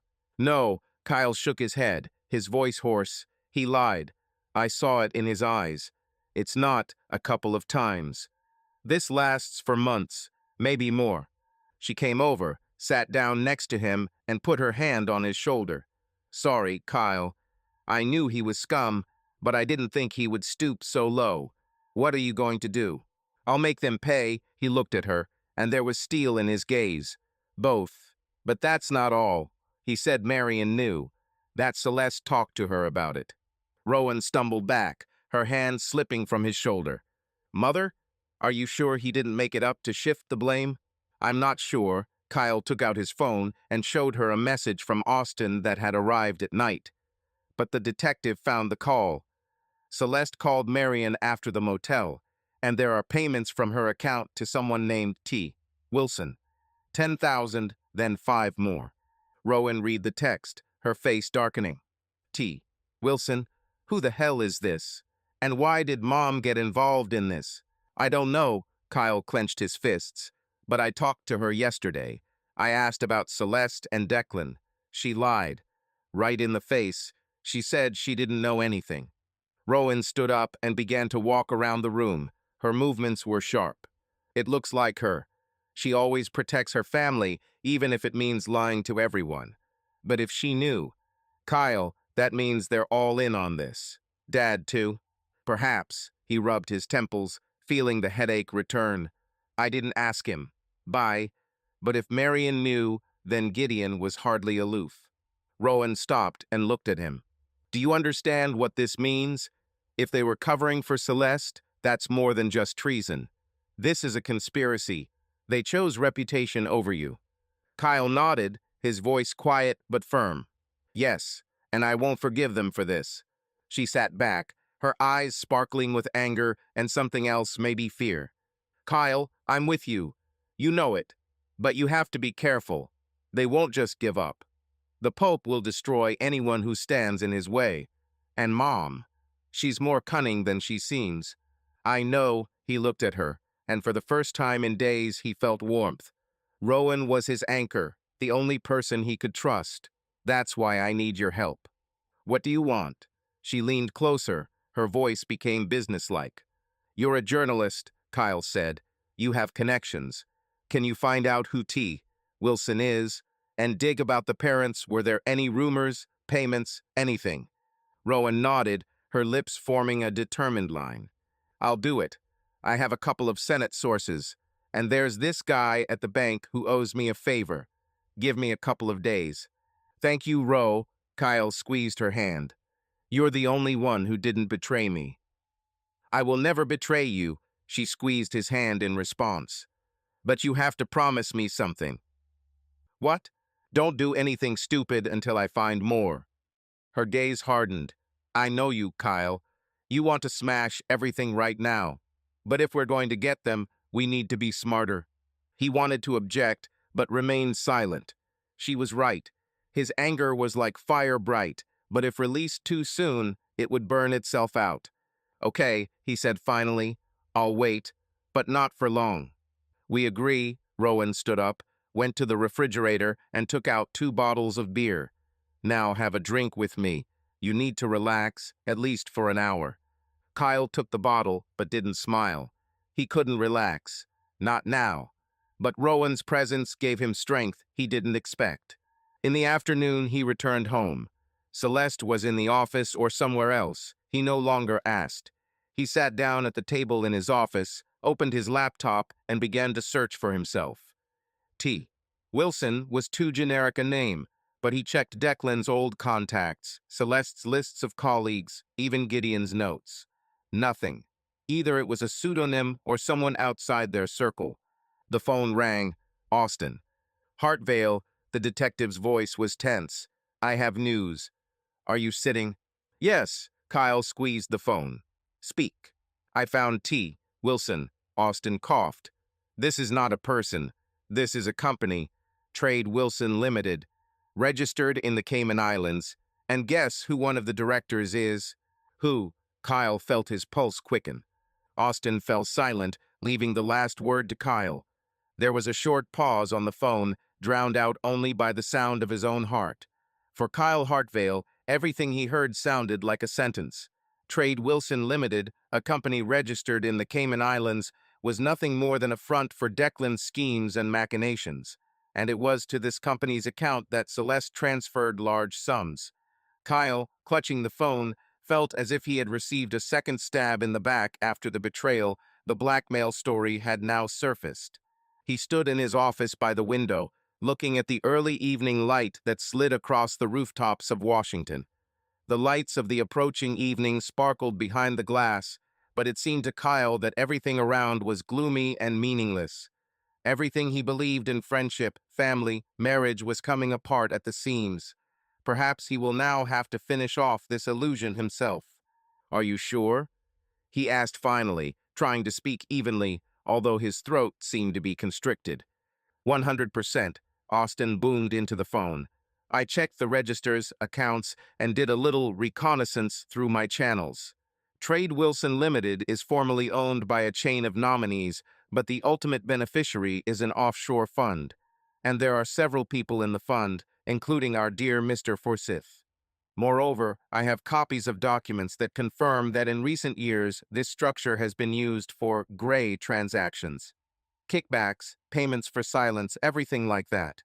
Kyle was silent for a long time, feeling anger and fatigue mixing inside him into a caustic lump. Celeste transferred money, and obviously a lot of it, to T. Wilson. The money wasn't just going to some mysterious person, it was flowing straight to Declan. But why? "I think I'm starting to understand," he said finally, clearing his throat. "Damn blackmail." She decided. God. Did she seriously believe that this was the best solution? "I can't say what she wanted to achieve," Austin answered a little softer. "But it is likely that Declan, while playing the role of lover, also kept her on the hook. Maybe he threatened her that he would tell everything to you, or, what is worse for her and for your family, that he would tell the press. Considering your name and its connections with a PR agency, the scandal could be enormous. Maybe that's what blackmail is all about. She pays him to keep quiet and not spill the dirt out. Perhaps he promised to hide evidence of the connection. And it seems that the parents at least guessed. Kyle nodded into the void, realizing the full scale of the betrayal. But they remained silent so that the Hartvale's reputation would not collapse. All of them. All except Rowan, of course. He closed his eyes tightly, remembering the expression on his father's face, the conversation with his mother. Now all the pieces of the puzzle fit together. Marion and Gideon found out about the affair, tried to stop Celeste, but realized that it was easier to hush up the situation secretly. Apparently, together with her, they hid everything from the press so that Gideon would not have a crack in the image of the great senator. In addition, Kyle himself remained in the dark. He was, in fact, the key to the ideal picture, where the family is the standard of political nobility. The Hartvale's future is more important than the feelings and dignity of their own son. Well, Hartvale, Austin said, I'll continue to keep you posted. I also have some other documents, but I haven't checked everything yet. If anything, you can call. Thank you, Austin. Kyle ended the call, carefully put the phone on the table, and closed his eyes, trying to find the last of his strength. He no longer felt either blind anger or the desire for immediate revenge. Rather, I felt a peaceful emptiness in which a single call was heard. All this needs to be completed, and finish it in such a way that you no longer return to pain and dirt. When he opened his eyes, his gaze fell on the photo on his desk, a dusty shot of him and Celeste standing on their wedding day at a white arch decorated with flowers, smiling at each other. Then they looked like ideal newlyweds on the pages of a glossy magazine, both beautiful, both rich, both talented in their field. But now the photo has become a symbol of lies, behind which lay ambition, power, and a thirst for control. He reached for the frame and turned it face down. That night, he went to see Rowan. Making his way through the illuminated streets at night, he only thought that he didn't want to talk to anyone else except his sister. She lived on the other side of town, and the journey took a good 40 minutes, but Kyle didn't even notice how he drove the entire distance, lost in his thoughts. Rowan met him at the door of her apartment in the same t-shirt with a provocative slogan and pajama pants, with a brush in her hair, and she smelled slightly of paint. Apparently, she was painting something again. Before Kyle could say a word, she reached out and pulled him into a hug. I feel like you have news, she said in a low voice, and hardly any good ones. Kyle stood motionless, holding her close to him. Once again, he was grateful to fate that he had this younger sister, the only ray of light in the family's ideal world. Finally, he pulled away and said in a muffled voice, a sea of news, and they're all rotten, Ro. She motioned for him to come inside, and they walked into a small, cozy living room with paintings and cans of paint scattered everywhere. Rowan motioned for him to sit on the old but comfortable sofa, and she sat down in the chair opposite her, her legs tucked under her. Tell me, she said softly. And he told me about Trade Wilson Limited, about blackmail, about the fact that the company is connected with Declan, about the money that Celeste transferred there. He ended with the fact that the parents most likely knew all this time, but hid the truth so that no one would tarnish the Hartvale family name. Are you saying, Rowan asked, frowning, that our dear Declan not only stole your wife, but also blackmailed her in order to get money? She has nowhere to go, because if she stops paying, what will he do? He'll leak the story to the press, Kyle answered with a bitter smile. Or me. Plus, perhaps he has photographs, correspondence, who knows? After all, he is a specialist in political technologies. He always knew how to play on the weaknesses of others. Apparently, the casual affair is just a way to take control of Celeste. Or they started together, and then everything went wrong. Now she pays to keep him from making a public scandal. Disgusting, Rowan said quietly, slamming her fist on the armrest. And where are the parents in this place? They seem to have warned her that they wouldn't allow any fuss. Maybe they even gave me money or prepared a plan. Kyle clenched his fists. Maybe Declan threatened them too, hinting that if everything came to light, he would hit Gideon directly. And Dad is now at the top of his popularity after his healthcare reform. Do you remember how noisily they celebrated the passage of the bill? And how was our hero senator praised? They don't need a scandal. Disgusting, Rowan stood up and began walking around the room back and forth. I have no words. I would like to say that I am shocked, but to be honest, all this is so similar to our family. No one thinks about feelings, there is only politics, influence, power. Kyle ran his hands over his face, feeling the fatigue growing by the minute. He was tired of delving into abomination and deception. He wanted only one thing, to get out of this lie, break this vicious circle, and start living again. Ro, he said, lowering his hands, I decided that I won't dig anymore. I'll just file for divorce. Rowan stopped, eyes wide. Divorce? Yes.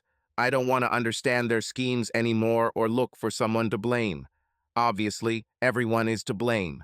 Celeste betrayed me, Declan betrayed me, my parents betrayed me. Enough already. I have irrefutable evidence of betrayal, those pictures that Austin took, the messages. This is enough for me to get a divorce for good reason. From a moral point of view, everything is even more clear. The sister silently walked up to him, sat down next to him, and squeezed his hand in hers. You know, she finally said, I understand your decision. If you keep digging, you'll only get deeper into the mud. And so, you can at least leave, take what is rightfully yours, and leave them with it all. Kyle frowned, remembering how he and Celeste drew up a prenuptial agreement. Her parents insisted on this many years ago. The contract protected the interests of both parties, but also implied that if one of the spouses was guilty of adultery, the second had the right to claim a significant part of the property. Kyle wasn't too concerned about money, but there were other assets, joint real estate, and some investments. Celeste, with her share in a PR agency, was also far from poor. But the question is not only about money, the question is to break everything. And I will stop communicating with my parents, he added harshly. They covered it all up. This is too much for me. It's better to let them continue to create their ideal image, but without me. I take myself off their list of priorities. Rowan looked at him with wide eyes. Of course, the decision was difficult. To sever ties with the family, to renounce not only the title of crown son of a senator, but also from the usual trips to the mansion, from dinner parties, from a seemingly luxurious, but in fact deceitful family life. But she understood that for Kyle such a break was the only way to save himself. I will support you, she said firmly. Kyle felt grateful and quietly relieved. He pressed his sister's hand to his heart and whispered with closed eyes, Thank you, Ro. You are everything to me now. And at that moment, he realized that, despite the bitterness of loss and deception, he still had a chance for a new life, albeit without Celeste, without parents, and without trust in the people who betrayed him, but with one single close soul with whom they had been in the same boat since childhood. On Monday morning, Kyle drove up to the house where he and Celeste had lived for the past 3 years. It was a substantial mansion in the historic district of Washington, with columns at the entrance and a well-kept garden in the yard. Once upon a time, they chose it together. Celeste wanted more space for dinner parties, and Kyle dreamed of a separate office overlooking the river. Now this whole house seemed like an empty set for a play about a happy marriage. He walked inside, expecting that Celeste had already left for work. But, to his surprise, he found her in the kitchen. She was sitting at the table with a cup of coffee, but was in a formal suit and seemed to be about to leave. When she saw Kyle, she shuddered a little, as if she didn't think that he would return so early. Hello, she squeezed out a tight smile, looking up at him. You didn't spend the night at home? No, Kyle answered coldly. He was ready for the conversation he was about to start, but her question only increased his irritation. Why on earth is she asking? Celeste placed her cup on the table, slowly standing up. She looked tired, there were shadows under her eyes, and there was not a trace of lipstick on her lips. Kyle, listen. She began, but stopped short. No, let me tell you, he took a deep breath, suppressing the desire to scream or destroy the kitchen. I know about your affair with Declan. I know that you transferred money to him. I know that you deceived me for 6 months. He spoke measuredly, quietly, almost without emotion, but every word sounded like a sentence. Celeste turned pale, her lips trembled. Listen, it's not that simple. She spoke quickly, trying to find excuses. I wanted to stop. I didn't know how to tell you. He threatened me. Threatened with what? He interrupted. Will he tell everyone that you are lovers? Will he tell the press? Will this be the scandal of the century? Celeste nodded, her eyes filled with panic. Yes, she whispered.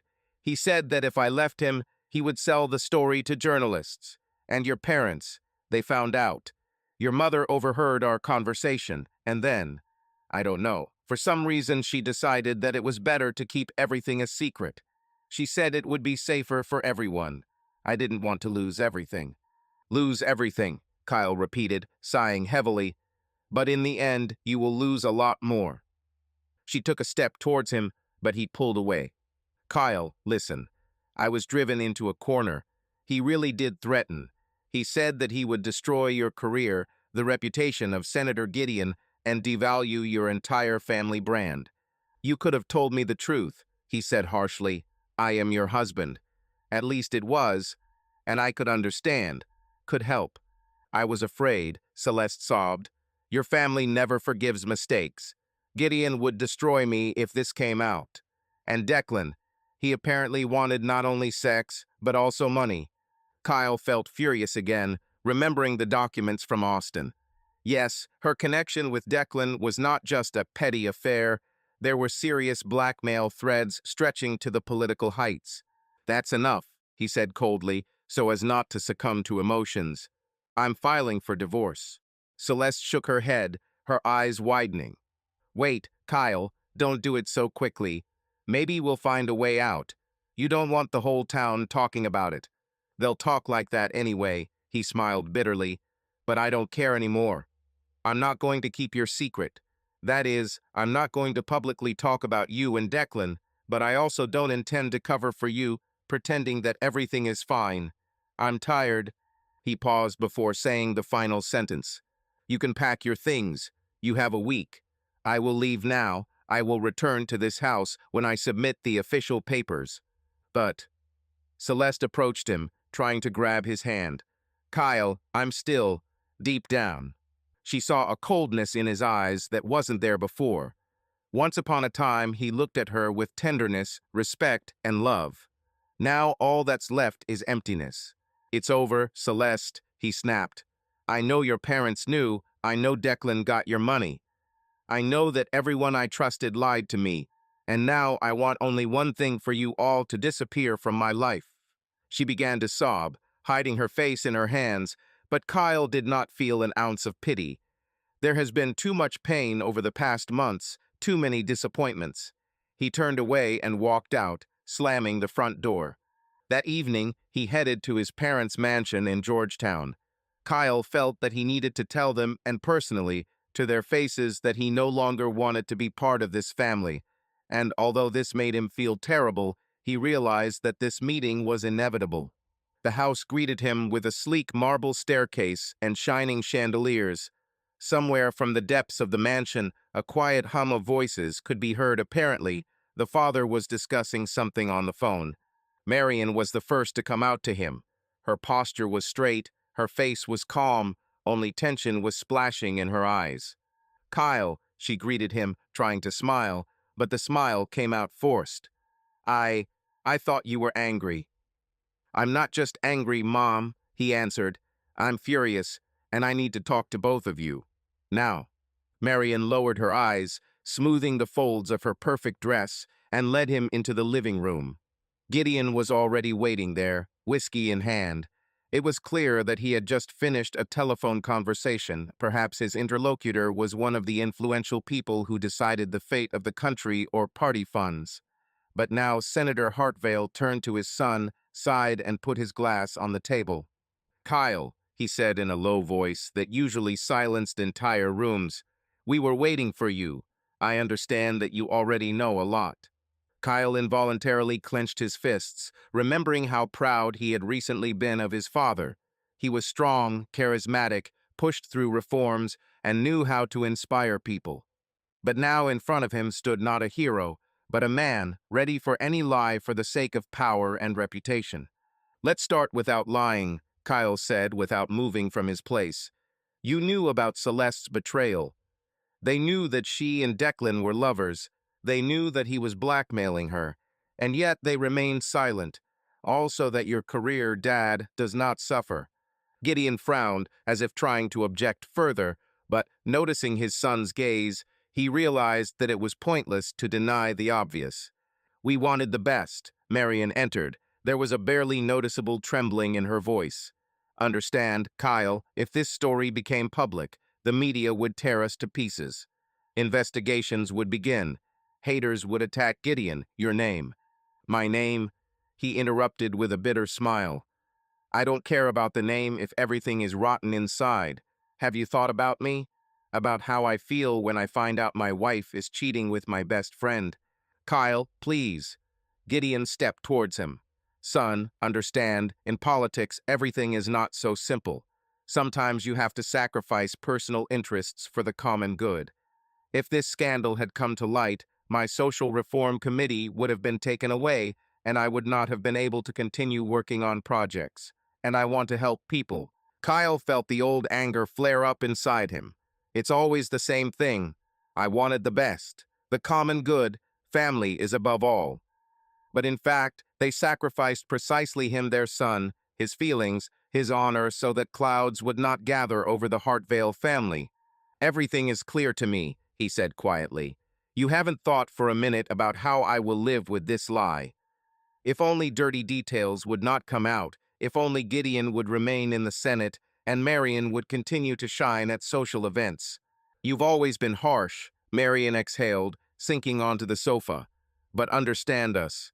We are parents and try to protect our children, even if it means not telling the truth. Protect? There was bitterness in Kyle's voice. You protected anyone, but not me. Because if you wanted to protect me, you would have told the truth, divorced Celeste and me, and kicked Declan out of our lives. But you chose to cover up the betrayal so that, God forbid, there would be no noise. Gideon stood with his hands clasped behind his back. His stern face with sharp features, which always seemed to be the personification of power, now looked confused. Well, he said finally, what are you going to do? I have already filed for divorce, and I leave the Hartvale family. These words sounded sharp and clear. Marion opened her mouth slightly. Gideon turned pale. What does leaving the family mean? Marion asked almost in a whisper. You can't stop being our son. I can't remove your blood from my veins, said Kyle, but I can stop communicating with you. I don't want to play this lie anymore. I don't want to come to dinners, pretend that we are a friendly family, while for your own purposes you are ready to push me into the basement of your conscience and lock me there so that I don't interfere. These are emotions, Gideon intervened quietly, lowering his voice. We'll sort it out.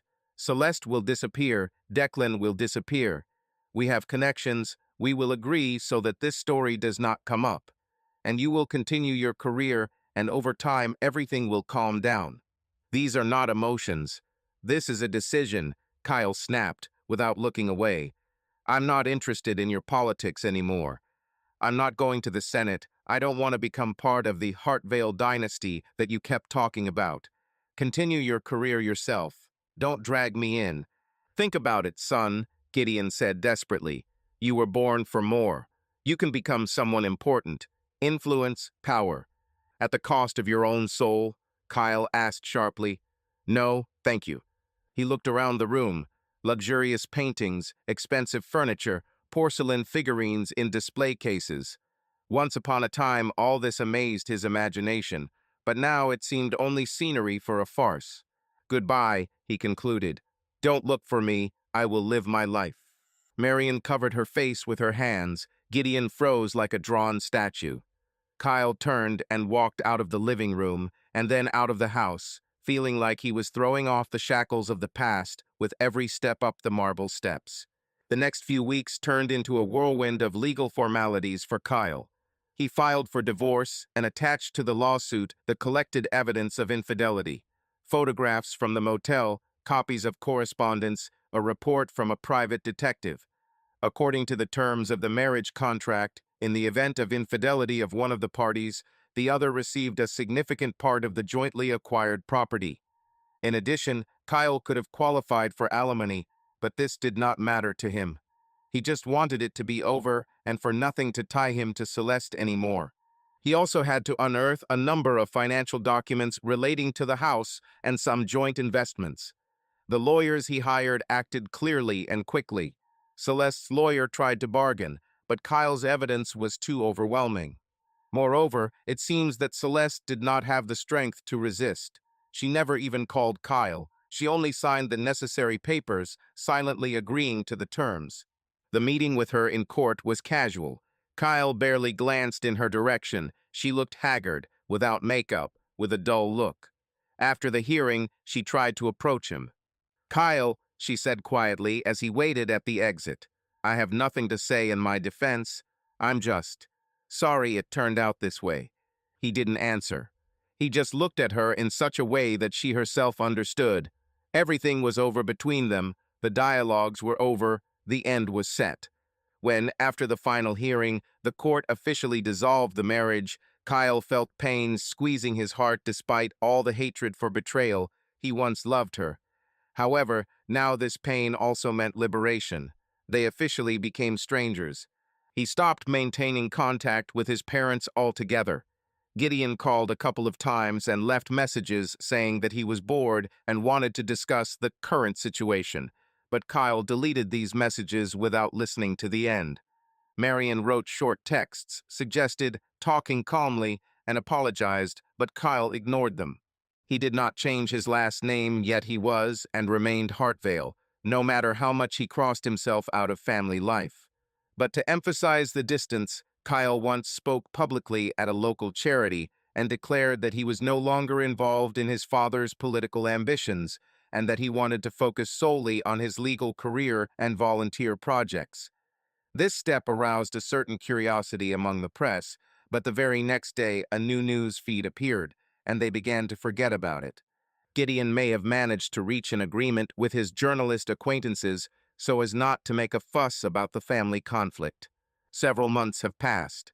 Kyle sold the house in the historic district. There were too many memories, and under the terms of the divorce he still had the right to the main share in this property. Having earned a decent sum, he bought an apartment in a skyscraper with a view of the Potomac and where no one would remind him of the past. In the office of Hartvale and Partners, the law firm he headed, he put things in order and hired several new talented lawyers. He made Clara a senior assistant and increased her salary. Work absorbed him headlong, and time passed unnoticed. Rowan was the only family member with whom he remained in close contact. She sometimes came to him in the evenings. They had dinner together, drank wine. She talked about her journalistic investigations and paintings, and he shared stories from the courtroom. His sister was a true friend for him. She listened without judgment, helped with advice. If Rowan noticed that he had a sad look, she suggested joining him in a bar or taking a walk along the embankment at night, and this worked better than any therapy. The Declan story eventually died down. He left Washington, as far as Kyle knew, moved to New York or something to do political consulting there. He probably clung to the remaining connections, but in their general circle they hardly talked about him. Celeste also disappeared from view. Perhaps she was trying to recover from the scandal and breakup. Kyle didn't want to know the details. All that mattered to him was that his life now belonged to him alone. So a year and a half passed. During this time, Kyle managed to win several high-profile cases, earning a reputation as a court shark who practically never loses. He was sometimes referred to in the press as the son of the legendary Senator Gideon Hartvale, but he tried to distance himself from such comparisons. I was happy to help a non-profit foundation dedicated to protecting women's rights. It seemed that peace reigned in his life, although somewhere deep inside there was still a shadow of resentment and disappointment. One evening, as he was about to leave the office, Clara came in and said that he had an appointment with a potential client, a certain Mr. Fisher. He came without an appointment, but persisted, claiming that the matter was urgent. Sighing, Kyle agreed to take it. Work was a good way to not be alone with his demons. The meeting with Mr. Fisher was surprisingly productive. He needed a smart and experienced lawyer to defend him in a complex financial dispute. However, even more unexpected was his companion, whom he introduced as his public relations advisor, a girl named Alice Grant. The first moment she walked into the office, Kyle thought he might have seen her before. Or is it just a figment of the imagination? Tall, with light brown hair and chiseled features, there was something ironic and warm in her gaze that set her apart from the other glamorous PR girls Kyle had met. "Nice to meet you, Mr. Hartvale," she said, extending her hand. Her voice was calm and confident. "Just Kyle," he corrected, deciding that there was no point in being formal when they were in such a small circle. "Take a seat." They quickly discussed the details of the case, and Alice made sound comments regarding how the press might interpret the actions of Mr. Fisher and his opponents. It was clear that she understood media issues and knew how to think strategically. Kyle couldn't help but be surprised. He usually felt uncomfortable around PR specialists. Celeste, of course, came to mind. But Alice spoke easily, without trying to dominate. After the meeting, Mr. Fisher left first, and Alice lingered, clarifying some details regarding the deadlines for documents. When they were alone, she smiled, closing the folder. "Thank you, Kyle. I have heard a lot about your company and am glad that Mr. Fisher decided to contact you. I hope we won't disappoint him." Kyle nodded, leading her to the door. "If you have questions about PR, my assistant Clara is at your disposal. I prefer not to get too deep into media strategies." Alice looked at him for a moment. "Yes, I heard that you do not like publicity, but sometimes it can be useful, especially if you need to defend the truth." Kyle smiled weakly. He once led a public life through the prism of his family, and it brought him only pain. But maybe Alice is right in her own way. "We'll see," he answered, opening the door for her. "I will be glad to cooperate." A week later, Kyle and Alice met again, this time on business. Mr. Fisher asked for help with several documents, and Kyle called Alice to agree on the wording from a media risk perspective. The meeting was held in a small conference room at Hartwell and Partners. When the discussion ended, Alice suggested, "Maybe we can have lunch together. I know a good restaurant nearby. Otherwise, we keep talking about documents, but we need to distract ourselves at least a little." Kyle thought about it. Previously, having heard something like this from a PR woman, he would have immediately refused so as not to remind himself of the past. But there was something different about Alice, a lack of excessive assertiveness, a sincere desire to just communicate. He even became curious. "Why not?" he replied. The restaurant turned out to be cozy. Wooden tables, dim lighting, quiet music in the background. They chose a table in the corner. When the waiter took the order, Alice asked, "Kyle, let me ask a personal question. I heard that you are the son of Senator Gideon Hartwell, but you are not at all on his political team. Is this a conscious choice?" Kyle rested his elbows on the table, intertwining his fingers. The question was painful, but he decided to answer honestly. "Yes, consciously. My family, we have a complicated relationship. I don't want to follow in their footsteps anymore. I enjoy practicing law. Do you mind that everyone around you refers to you as the son of a senator?" He shrugged slightly. "People in this country love labels. Over time you get used to it, but this no longer works for me." Alice nodded understandingly. "Probably, I understand.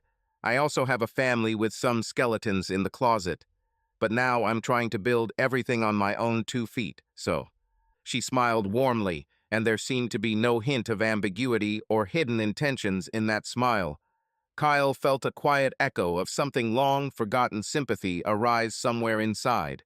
After the betrayal he experienced, he closed himself off from any romantic thoughts, but now he suddenly caught himself enjoying her company. That he wants to know more about her, to hear her laugh, and it was unexpectedly good. They had lunch and talked not only about Mr. Fisher's case, but also about many other things, about how Alice began her career in a small PR agency, about the fact that she had a beloved dog named Whitney, about Rowan's paintings. She had seen a couple of reports about exhibitions where the work of Kayla's sister was shown, about local bars and music. There is no pressure like old acquaintances who are simply comfortable being around. "I'm surprised," she admitted, leaning back in her chair when dessert was served, "that you even agreed to this dinner. You have a reputation for avoiding public events."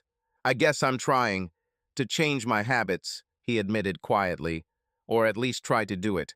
Alice smiled knowingly, and approval was visible in her gaze. When they left the restaurant, Washington greeted them with cool air and the sound of cars rushing along the busy streets. "Thank you for the company," she said, stopping at the entrance. "I think we should do it again. But next time, if you don't mind, I would take you to an interesting place. Art readings are sometimes held there. I think this might interest you." Kyle nodded briefly, trying to keep a neutral expression on his face, although something inside was pleasantly trembling with anticipation. "Agreed. As soon as we have a little less work on Fisher."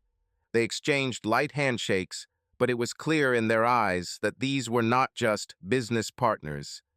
Perhaps this was the beginning of something new.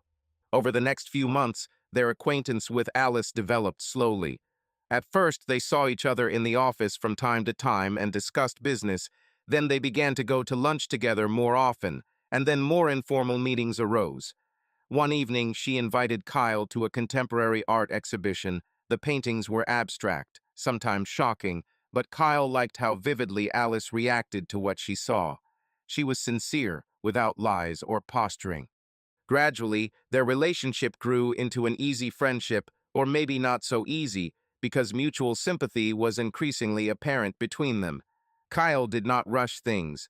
Every time he felt an inner fear that he might again be betrayed or drawn into a lie, he would remind himself with an effort of will that Alice was not Celeste. She is a different person. She has no visible desire to manipulate. At least that's what it seemed like. Rowan, of course, noticed that her brother was increasingly disappearing in the evenings and sometimes walked around with a slightly dreamy look.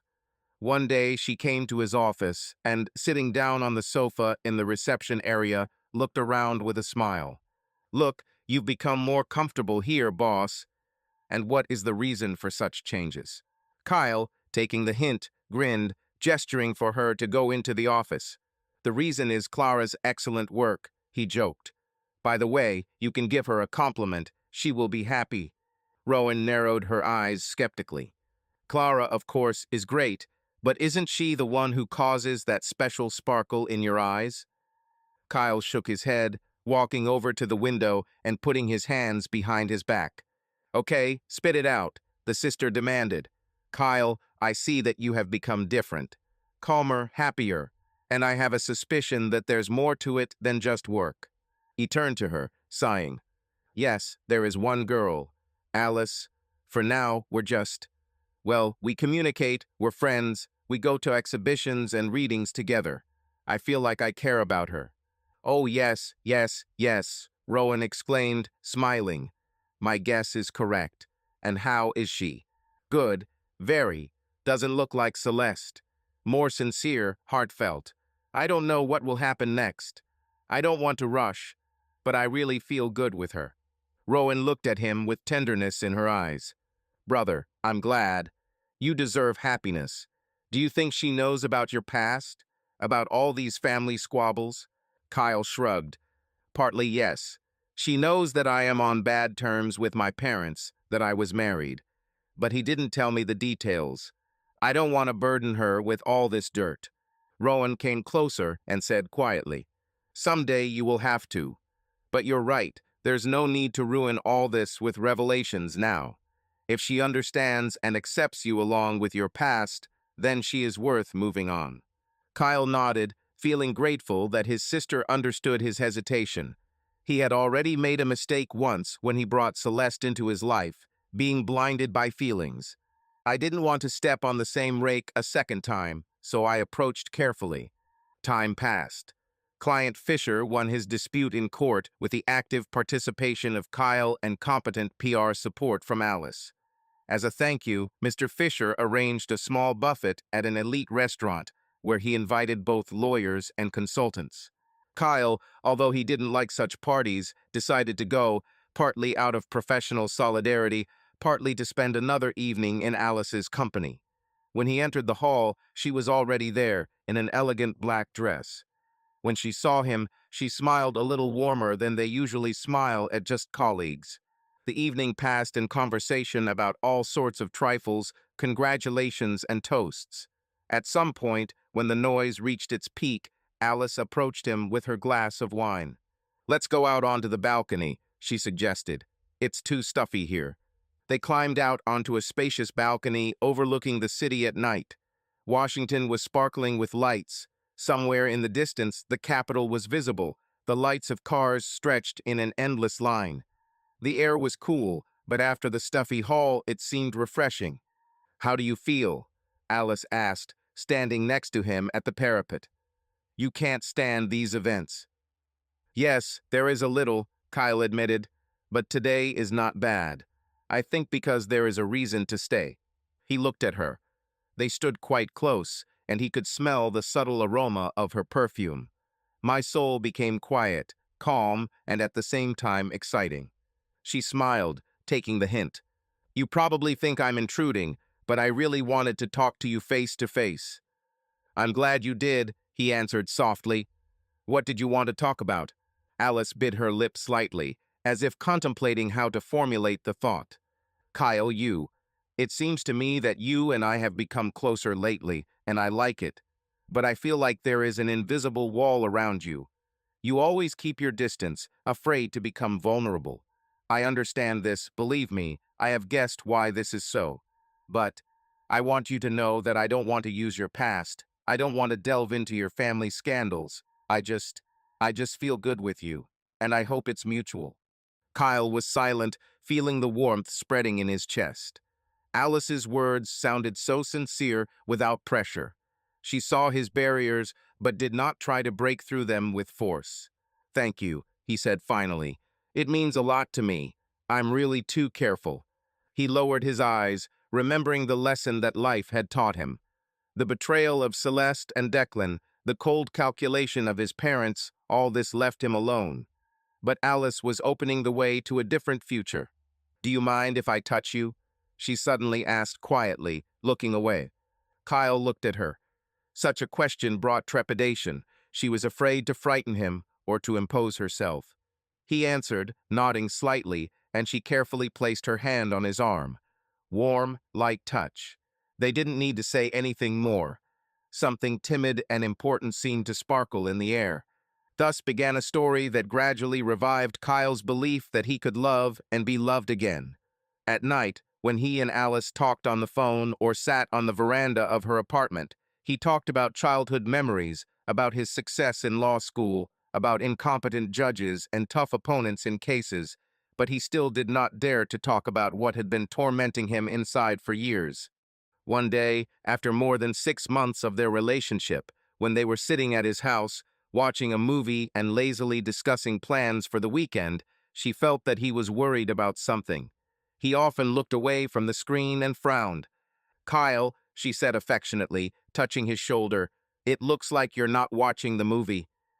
"Sorry." He closed his eyes for a moment and seemed to make up his mind. "Alice, I have been wanting to tell you something for a long time. I don't want it to come as a surprise if you accidentally read it somewhere in an archive or hear it from someone." She turned down the volume on the TV and turned to him, crossing her legs. "Okay, I'm listening." And Kyle told me, without going into unnecessary details, but so that she understands the essence, about the political family, about Celeste's betrayal, about blackmail on the part of Declan, about the fact that his parents hid all this for the sake of their reputation, and that is why he turned away from them. He spoke for several minutes, and when he finished, he looked at Alice, holding his breath. He was afraid to see horror or condemnation in her eyes. But she, on the contrary, looked at him with sympathy and understanding. "Damn," she said quietly, "you've endured so much. I, I'm sorry you had to go through that. I don't ask for pity," he added hastily. "I just want you to know why I'm so secretive and careful." She came closer to him and wrapped her arms around his neck. "If you think this will make me look at you differently, no, it won't. I respect your path and your decision. Having to cut ties with your parents must have been difficult. If you ever decide you want to talk to them again, I'll support you. Or if you don't want to, I'll also support you. Thank you, he whispered. You have no idea how important this is to me. They sat like that, hugging each other, for a long time in silence. The invisible ice inside Kyle slowly melted. It was scary to believe in something good again, but Alice made it clear that she would not betray him and would not use his weaknesses against him. 2 years is enough time for the city to forget about Kyle and Celeste's high-profile divorce, so that Senator Gideon has time to be re-elected and carry out a couple more initiatives, and Kyle can finally settle into his new life. During this time, he and Alice became truly close. First, they moved in together, renting a spacious apartment not far from Kyle's office, so that it would be convenient for both of them to get to work. Then they decided to buy a house together, not a luxurious mansion, but a cozy two-story cottage in a green area where they could walk with Whitney, Alice's dog, and have a barbecue with Rowan when she arrived. The most important thing is that Kyle felt that he was happy.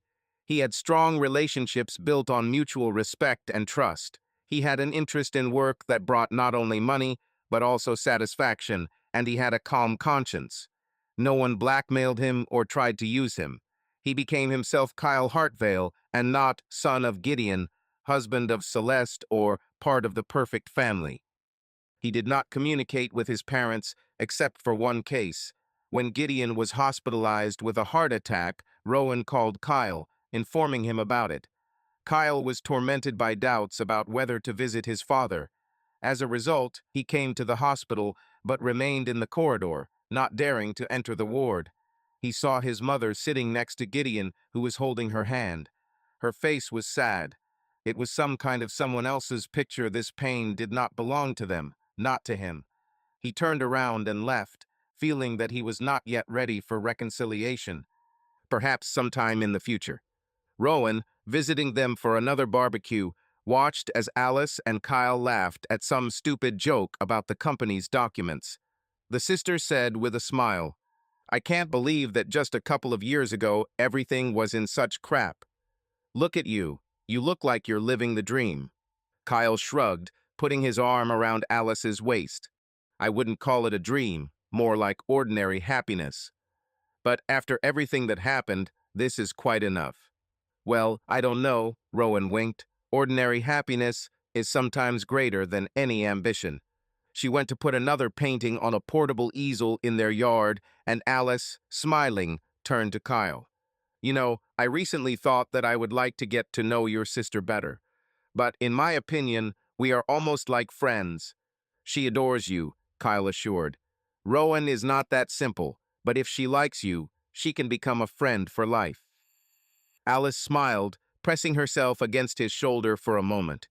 An ordinary peaceful scene on a Saturday afternoon, but for Kyle it was priceless.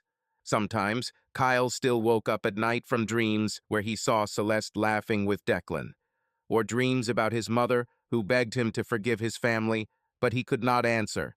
But dreams remain dreams, and in reality, Kyle felt that he had long ago made a choice to live without lies and without fear. Somewhere far away in Washington, new Senate hearings were thundering. People were quoting Gideon, praising his new bills. The press may have occasionally mentioned that the senator has an eldest son with whom he has a complicated relationship, but no one really cared.